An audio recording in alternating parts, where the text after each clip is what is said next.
Good evening, ladies and gentlemen, and welcome to TMA The Verdict, the last one of the season, which is a bit sad, but never mind. Um, the game at the Vic, oh, yes, the game at the Vic ended Watford 2, Swansea City nil, and as you can see, the humour has not changed, folks. Welcome to the show. Over to Yeah, you, mate. What? the pitch. Oh, mate. What the bloody hell was that noise? That scared me, mate. That really scared me. It's like, oh. Ooh, Betty. Oh, brilliant! Right, just obviously get your opinions through from today's final early kick-off against Swansea City, and also just remember get on board with the Former Players Club on Facebook, WFC Former Players Club, fronted by Neil Price, Watford left back in 1984 FA Cup final, Watford legend, and also Watford's favourite son, number 8, Luther Blissett. So get onto Facebook for the Watford Football Club Former Players Club. So show much love for those guys. Links in the forum. So good evening, everyone from the forum, the Tailor Made Army forum, my personal profile, and also TMA TV on YouTube. So get your opinions through right now for like I say, on the game. So we've got first up, we've got like evening guys, job done, time to relax. Cheers. Yeah, Ray, what you I know you said unfortunately you couldn't watch the game today, but from what you saw in the highlights, mate, and the goals weren't bad, were they, mate? The goals were absolutely superb. The Gray one was a bit unusual, but then you take anything from Mr. Gray at the moment. Now he's back in the mix. Sorry.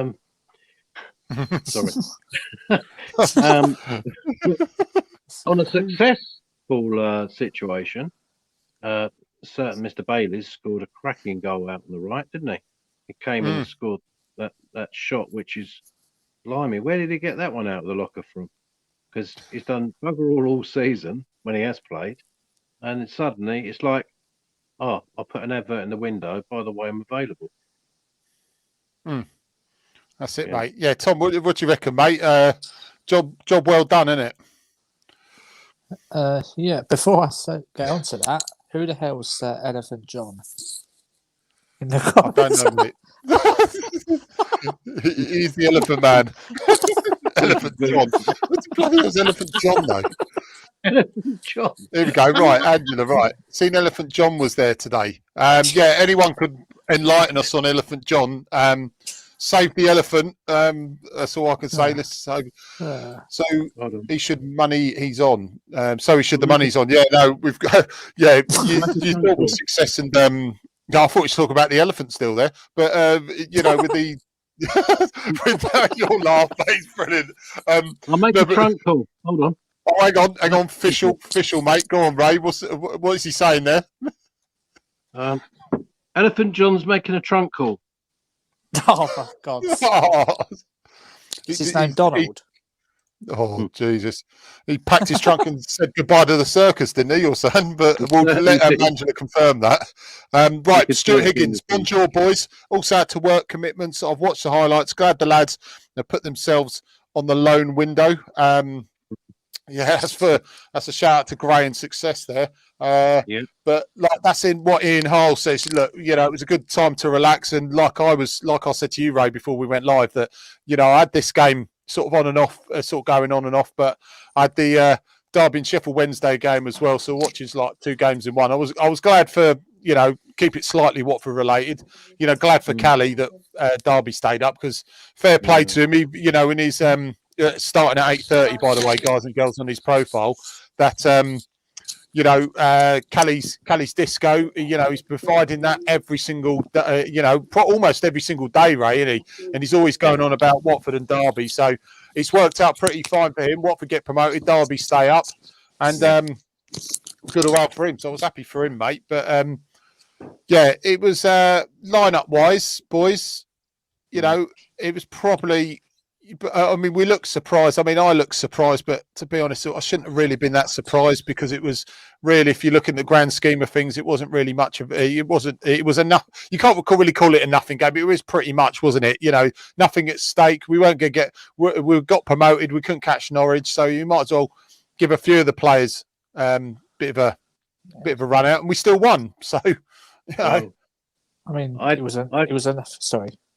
sorry, I agree and disagree. I think that there was some stuff at stake. I think the records, that was the thing I was on about the other day. I felt that having 3 records to go for, I got my prediction right of 2-0, which I was well chuffed about. But having the records, the 19 wins to beat the record amount of wins in a season in 79, I'm chuffed to pieces with that. 23, is it 23 clean sheets we've had? That's incredible, isn't it? And record a number of points as well, 91 for this division. Yeah. And least amount of goals conceded in the championship. Yep, 30. Yeah, fantastic, absolutely amazing. So from that point of view, pride will tell us that no, we didn't win the top, but we went up, and we went up in good aplomb. We did really, really well. Yeah, I mean, both ways. You look at it that way, we broke records. On the other hand, there was nothing to play for, and nothing to play for in terms of the we weren't going to get in the play. We're not exactly going to drop in the playoffs, so we weren't going to win the league. So you look at it, but you can look at it for both ways. We can take heart from it that the fact, like you said, we broke 3 records today. So, but also, even though we won today, it proves that a major investment needs to be done in the squad. If we're going to, not saying it won't be, the major investment needs to be put in this squad if we're going to succeed, because we went to, the performance was a little bit better. We took our chances today, but the Brentford game just showed that, with probably about 4 or 5 players rested, we're very threadbare on players. So, look, not taking anything away from the guys. It was a fantastic season. We turned it around from around the Coventry game. It was poor, and they picked themselves up, dusted themselves down, and it was a fantastic run to the end. And a record, like you said, record points total. So a lot of way more positives than negatives come out of this season for sure. Yes, definitely. Particularly after what happened the year before, everyone pulled us apart about a lack of investment, about not getting the right players in, and Pozos took a battering. And then, obviously, with Village going and Cisco coming in, a smile on his face, everyone thought, I wonder who this guy is going to be. What is he going to be like? He just seemed to make everyone perk up a bit and want to play for each other. They were hungry. They were wanting to do things, and they changed the formation. 4-3-3, it worked. Players actually wanted to play each game. They weren't sort of bored. They weren't playing ball sideways or backwards. They were playing forward and wanting it. They were hungry. That's what counted. Yeah, Tom, anything elaborate on that, mate? He's pretty much hit the nail on the head, though, isn't he? Yeah, I mean, it was a poor game, but you can kind of understand it, can't you, really? Because we had nothing to play for, really. Maybe the record. I didn't even know about the records, to be honest.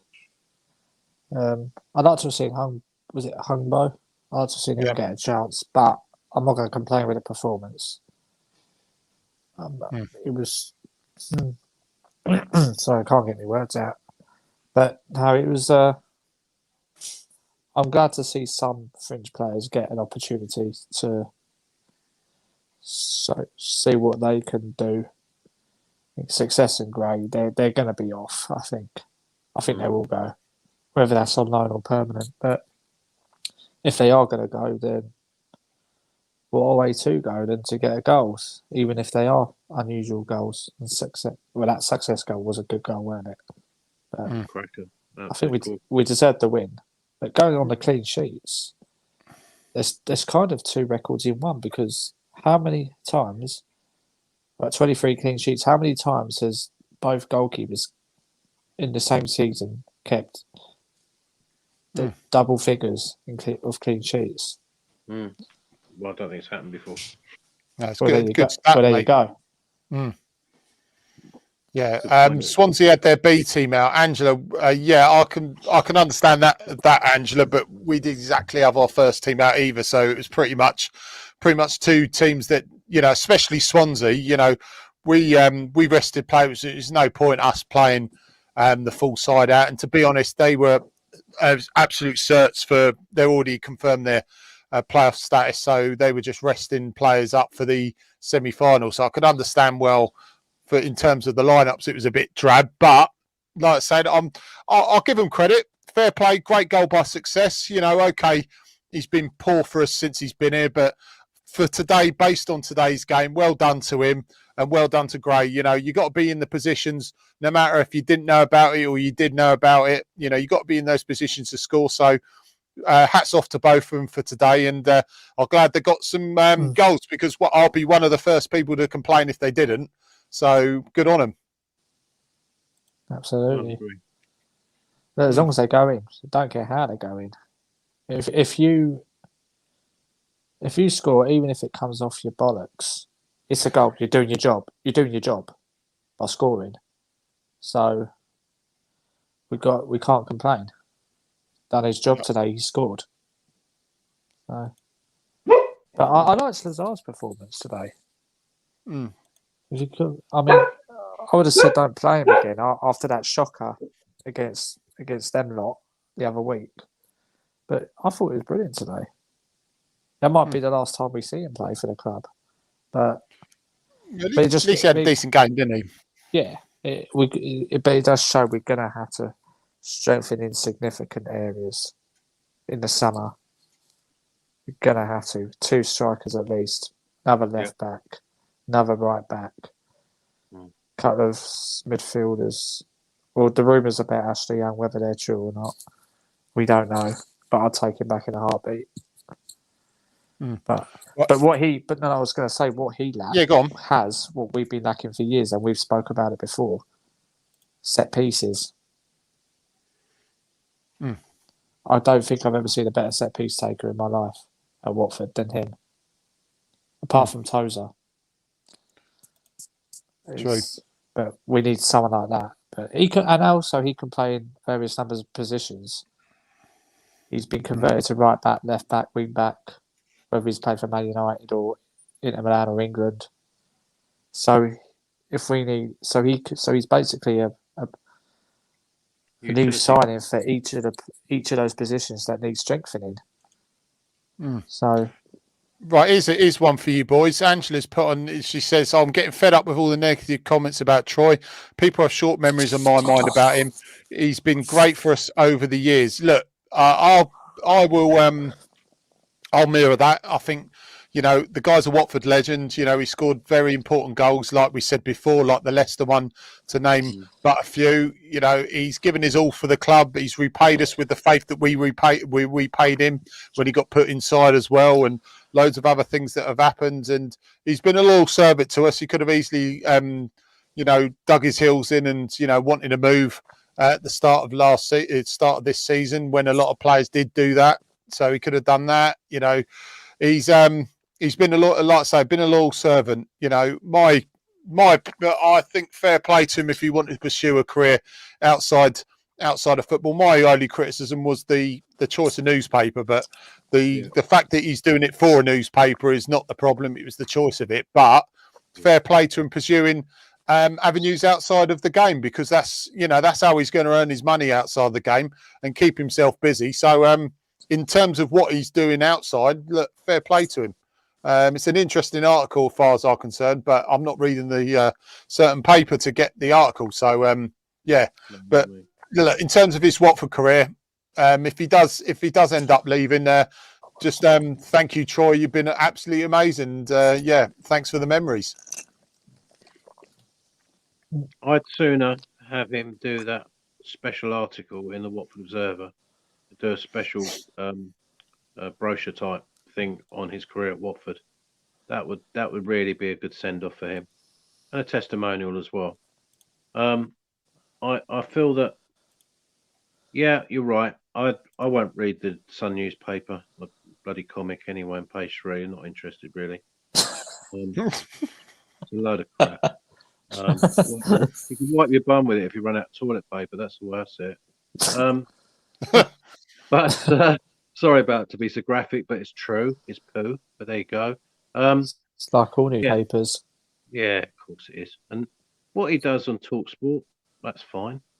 I think maybe being the outspoken person he is, perhaps that could have waited maybe a year before going on it. But he's chose that path. But you're quite right, Pidge.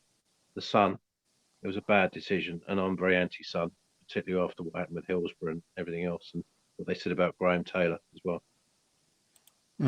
Yeah, we're going to get your opinions on that, Tom. I mean, but just before we do, mate, Stuart said, guys, if we think small, we will be relegated. In football, there is no loyalty. We need to strip this club back and buy in quality. Sorry, Troy. Yeah, I mean, there is a lot of strength behind that opinion. Let's at least honour him with, at least his testimonial. Give him a decent send off. When we get at least even if it's a third of the fans back, give him some sort of send off if he does leave. Personally, like I've said before, under 23s would be fantastic. Keep his playing registration just in case we needed him, and just let him get his coaching badges. He can still do his media work, and that'll be fantastic. Ian Hall says, "What would it be have been like if we had the whole season with the same attitude under Isco?" Major Tom, you answer that first, mate, and I'll get straight on a Ray about that. And but I mean, it's all ifs and buts, isn't it? But it's quite an interesting question for me. Yeah, simple. We'd have won the league by February. No doubt about it. If you're going to answer that question, I'll answer it straight. Cut straight to it. We would have been promoted by February, and we would have won the league, without a doubt. If we had the right attitude. Simple. I can't say anything else on that question. Yeah, Ray, what do you reckon, mate? He's pretty much nailed it with the one-liner. To be fair, he has. I think if we'd had Isco earlier, we would definitely have won the league. I think even as far as saying a month earlier, we'd have done it. No question. I think he just has something about him. He can walk into a room and everyone warms to him. He's just got that personality. Everyone takes to him very quickly. And when you think a small chap with a big personality, he's a tiny looking bloke. He looks more like a flamingo dancer. But he's a smashing guy. Everyone likes him. He's got a smashing character. The players have taken to him. Look what they did with him in the changing room after the game when we got promotion. That was fantastic. And that shows the rapport and how much love and care that he's given to the team, and they've given it back. Exactly, mate. And the thing is, though, you got to give a lot of credit to. You got to give some credit to Vidic as well. With how he defensively we set up. We set up well with him. We were just missing that spark up front, and the recruitment of Isco really pushed it on to the next level. And he's Ivic has got to have a little bit of credit for this. Not necessarily the promotion, but how we defensively set up. I mean, obviously going forward, we were poor under him for most of that season. It needed a change, but it all contributed to a promotion season. But we needed that change with Isco. In hindsight, now we can see it worked. But if he was to answer in Ian's question, I think you're absolutely right, Tom. I think we, looking at it now, my prediction, we would. I think way we played, we would have won the league because we were so close in catching Norwich. I mean, how the hell we brought it to 2 games to go and we still had an outside chance of pipping them is beyond me. I mean, if you said that, say, 10, 15 games ago, I was really, it'd take awful. And we said that, didn't we, about 10 games ago? It's going to take a major collapse by Norwich for us to get even close, let alone where we were around the Luton game. So, something to be really proud of. Language, Timothy. Yeah, sorry, guys. Sorry for insulting behaviour there. Just we will try and blurt out the L word if we can. Sorry. I'm gonna. Weren't they 13 points clear of us at one stage? We were out of the playoffs at one stage. Yeah, I mean, to get back the way we have shows a lot of character. In fact, Norwich were getting a little bit concerned. They were getting worried because we went there. We won 1-0. Had we won at Scum as well, and probably beaten QPR, we would have been up there Well, for that title. I think we might have won it. I don't think Norwich won today. Yeah. So we could have won it. Yeah. well, if we got at least a point last week and all. It's all the ifs and the whys, and if we'd done this and if we'd done that. At the end of the day, fair play to Norwich, deservedly win the championship. Totally deserved it. But it's nice though, Ray, isn't it? Yeah, but it is nice that we can talk about the possibility we could have pipped them. Like you said, if we had beaten the scum and beaten QPR, I know it's ifs and buts, but it's nice to think that way, that we had that little chance, didn't we? Of course. Absolutely. Ivic does deserve a bit of credit, I agree. Because he's part of the reason why we conceded so few goals this season. And we didn't concede more than 2 in any game all season. No. So if I'm not mistaken, so Brentford he deserves. Was it? No, we only conceded 2, didn't we? Yeah, Brentford's the only one that we've really conceded. Yeah, I mean, bloody hell. I mean, the guy, Ivic was a miserable sod, but you're right. We were talking at the beginning of the season how we needed to tighten up the back four. And the way forward is to tighten the back four and move forward with purpose. If you don't concede goals, you've always got a chance.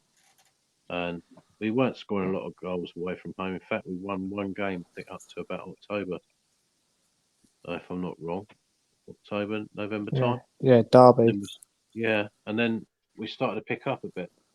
But then as soon as Isco came in, we started to believe that we could win away from home. That was a real turnaround for us. Winning away was starting to bring it back for us. And it changed our season because our home form was good. So we just needed to just up it a bit away from home, up the tempo. And it worked. And the change of formation. Yeah, tactics. Absolutely. I think that's what turned it around. Most definitely, yeah. Yeah, well, Stuart's also said Reading were leading the way for weeks. Look where they finished up. Yeah, look, good starts. You've got to maintain it. We had it's how you finished.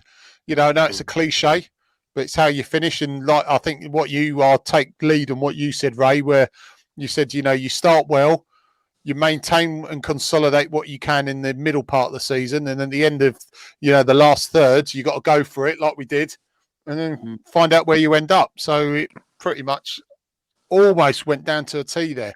Right.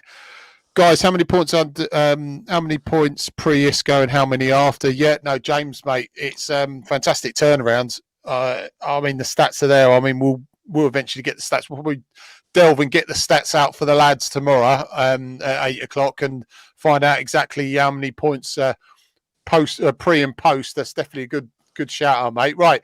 Okay. Just shout out to the Watford Way on YouTube. James Batchelor, like, share, and subscribe to Watford Way. He's saying he's quoted Troy Deeney in saying, I think the ownership have to take credit. They definitely took some stick this last year, but to not furlough anybody and keep everyone on board and keep the whole group together, I think has been a massive credit to them. That's Troy Deeney's words.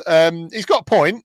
Like I say, me and a few others have been critical, and like I say, I've tipped my hat to them after and said they've done well. But in that sense, with the furloughing and not furloughing everyone, because you got the big clubs like the Liverpools were doing it, and there was a lot of backlash about that, wasn't there? And I mean, in terms of that, once again, you got to give credit to them. Yeah, I mean, I was as critical as anybody. Yeah. But this is where this transfer window in the summer is going to be a real test, where they're gonna strengthen, what type of player they're going to get, Premier League experience, age.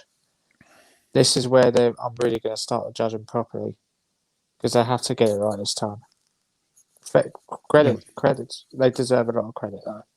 But this summer's going to be really big, where people are going to wonder whether they're going to be the recruitment. It's all about recruitment here on in. Yep. This is where your professionalism comes out, folks. This is where they've had to grow up quickly. It's a bit like children growing to adults really, really quickly.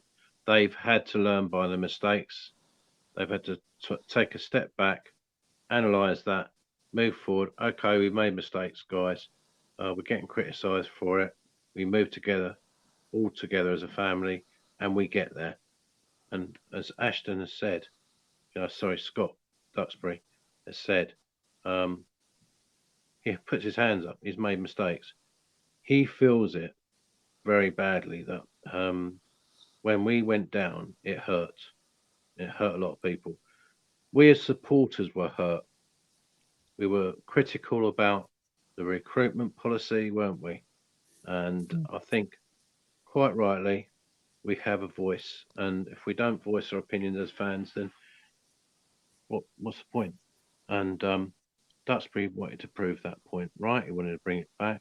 The work they did with Watford General Hospital, the work they did outside was absolutely phenomenal. To help the hospital and the staffing, etc. That was a real coup and a real publicity thing, which I think was fantastic for the club. Now we're back in the Premier League. It's like a pat on the back. Well done, lads. You've pulled it out of the fire. You wanted this. You've worked hard for it. Now you got it back. Now we go back with purpose. We strengthen, and we'll be better as a football club for it. That is for sure. Yeah. I'll echo what we said on the United Fans TV that we went on last week with Danny Iron, and we said learning from it's important that we're not saying we wouldn't, but it's very important that we learn the lessons of 2 seasons ago, and take what we did wrong, and just change it up. We know what we got to do. We've got a fresh, clean slate from the last time. We can move out a few more, like Stuart said. Let's move out the ones that obviously that are a burden on the wage bill that obviously will not cut it in the Premier League. And let's bring in some fresh young talent, mix it with some experienced heads. Like we've already mentioned plenty of players, and we will mention probably a few tomorrow night as well. And just give it a decent go, like we did last time. Just don't take anything for granted. And I like to say, that's what you said as well. Let's, learn the lessons, and just don't get too comfortable. I think after, the 4th or 5th season, we got way too comfortable and believed that, the squad is there. And I know Duxbury's put his hands up and said he made errors, when they were saying, we don't need major investment, only 3 or 4 signings every season will do. But I'm not, we don't ask for 13, 14 a season, but you need more than 3 or 4. You ship out 3 or 4 in itself. You need 3 or minimum 3 or 4 to probably 7 or 8 sometimes, in and around, the team to, beef it up. And like we said, take it to the next level. Every season you sort of say, okay, where have we been buying, say, start from this summer? Where have we bought from last summer, and how can we make it better this summer? And then the following summer, you do that every season. So, it's obvious, but you buy players that can play for the team now that are as good. They have to be minimum as good as the players that you got now, or they have to be better. That's the only way you're going to really aim to progress, aren't you? And I know, like I said, once again, we'll talk about more of this tomorrow because we'll be going in a second. But just a shout out to Ian Hiles. He says, as the season is finished, can I just say thanks for the entertaining podcast and guests, mate? It's an absolute pleasure. Look, we enjoyed absolute pleasure. We enjoyed doing it because I've got a fantastic team that helped me out. So it's a big thank you to these 2 boys and everyone who's helped me out this season. And you guys make the podcast enjoyable. You contribute. So, this success is as much to you, the listeners, the watchers and the fans, as much as it is to us, guys and girls. So that's a big thank you to you guys as well. But yeah, Leroy Lita was the funniest guest we've had on. Like I said, he didn't have a clue, but fair play. Look, it's better doing it that way than to be structured and robotic, like, right, you say this, you say that crap. And, that's what makes it fun when you get something like that. And, he was absolutely brilliant, to be fair. It made that Friday night what it was, that one. So, hats off to Leroy. So, can I just say something before we go? A big shout to Jeff Borland and the Hornets Down Under, who are celebrating down in Australia tonight. A big old, I've seen some pictures already. The guys, Melbourne, all around there with their Watford flags. They're really going for it, having a great old shin down there. Fair play to you, Jeff. Keep it up, Yeah, boys. yeah, and also a big shout out to Mark Engel and the New York Hornets as well. Yes. And thanks for Mark for coming on. He came on as well at very short notice. So, Mark, I'll definitely get you back on next season for a few pods, mate. So, big shout out to the New York Hornets as well. I've got one of my best mates over there, who's she's not a Hornet, but she does follow. Her brother does follow the Hornets after I gave him one of my shirts. So, he's adopted Watford. So, just Mark and everyone in New York. Up the Hornets. Right, okay, so we'll be going. Just remember, 8 till 9 tomorrow night. You choose the topics, we discuss them. We'll get all your topics during the show as well. But we'll put up tomorrow morning. We'll put up the topic, put up the thread, and please give all your topics through. We read every single one out. No doubt it'll be a lot of transfer talk and opinions about that. But anything you want to talk about going forward, please do. We'll reveal a few plans for the future as well tomorrow, and everything going forward, and things like that. We will be doing a Euro podcast as well. It'll be like straight after the games, England games. So more news to follow that very, very shortly. Ray, you got a podcast coming up tomorrow, mate? Yeah, I've had to change the time because of work commitments. So I'll be doing my podcast before TMA tomorrow night. It'll be between 7 and 8. Unfortunately, I can't do it between 12 and 1:30 tomorrow because of the work commitments. So it'll be between 1900 and 2000, and then straight on to Tailor Made Army. Cheers, mate. Tom, any final thoughts, mate? Yes, that's certainly what we're going to do. Even the dog agrees. Definitely, mate. Now I'm gonna echo one of the comments. If Brentford don't go up, let's go for Ivan Toney. Let's go for him. Definitely. Also, not Watford related, but fair play to Bolton. Yeah, great. After everything they've been through, they could have been another Bury or Macclesfield at one point.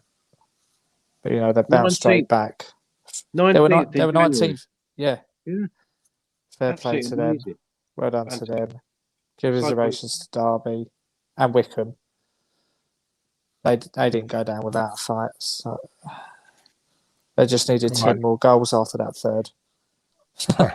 But the point is, they didn't go down without a fight, which is what a lot of us were pissed off with when we went down last year. But they'll be back. They will bounce back. Right, okay, so we will see you tomorrow night, 8 till 9, guys and girls. As always, you've been beautiful, we've been too, mate. It's good night from the podcast king. It's goodbye from Tom. Au revoir. Au revoir. Auf Wiedersehen.